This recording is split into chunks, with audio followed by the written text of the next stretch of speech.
Hi అండి. నేను మీ వేణు టైలర్‌ని. నేను నెక్‌కి డిజైన్ గీస్తున్నాను. ఇది ఒక ప్యాంట్ బిట్ మీద అనమాట అండి. బకరం మీద కూడా వేయొచ్చు. నాకెందుకో బకరం మీద కన్నా ప్యాంట్ బిట్ల మీద వేసింది చాలా నీట్‌గా కనిపించినట్టు ఉంటుంది. అది ఒక్కొక్కరి అలవాటు అనమాట అండి. బకరం అయినా సరే దళసరిగా కనిపిస్తుంది, నీట్‌గా తిరిగేస్తుందండి. ఇది కూడా అలాగే ఉంటుంది.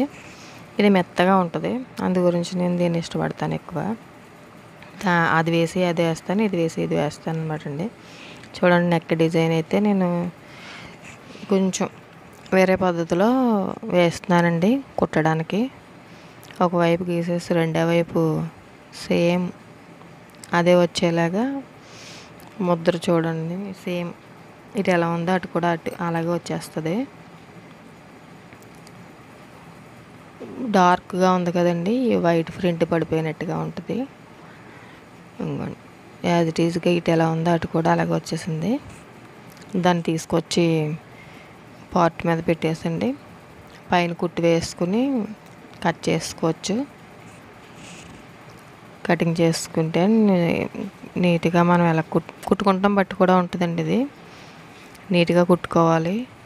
ఇటువంటి రౌండ్స్ వచ్చినప్పుడు ఈ మూలలు ఉన్నాయి ప్రతిదీ కూడా అండి నీట్గా సూది దింపుకుంటూ కుట్టుకోవాలండి. నెక్ వచ్చి మూలలో ప్రతి మూల సూది దింపాలి.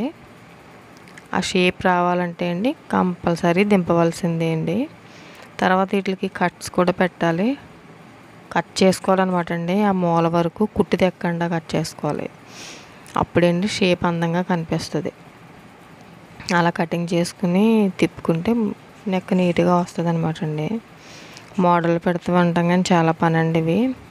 నీట్గా కుట్టాలి. ఎటువైపు ఒకవైపు ఎక్కువ ఒకవైపు తక్కువ రాకుండా అండి ఒకే సైజులో రెండు వైపులా రావాలి. ఒక్కొక్కసారి క్లాత్ని బట్టి కూడా రెండో వైపు సాగిపోతూ ఉంటాయండి. అవి జాగ్రత్తగా కుట్టుకుంటూ ఉండాలి. కుట్టేసిన తర్వాత ఏమి చేయలేమన్నమాట అండి పొరపాటుగానే వచ్చిందంటేనే. చూడండి, నేను అలా కుడుతున్నాను. కొంచెం కొంచెం కుట్టుకుంటూ తిప్పుకుంటూ అలా కుట్టాలి. ఇదైతే శుభ్రం కుట్టు అంతా అయిపోయిన తర్వాత నీట్గా చుట్టూ కట్ చేసుకోవాలన్నమాట అండి. కొంచెం ఒక పావు ఇంచు ఖర్చు వదిలేసుకుని చుట్టూ కట్ చేసుకోవాలి. కటింగ్ చేస్తాను చూడండి. ఈ కటింగ్ చేసింది నేను టక్స్ పెడుతున్నాను. ఈ టక్స్ పెట్టిన తర్వాత ప్రతిదానికి టక్స్ పెట్టుకోవాలి. కటింగ్ చేసి చోట కటింగ్ చేసుకోవాలండి. అలా చేస్తేనే ఇరుగుద్ది అనమాట అండి.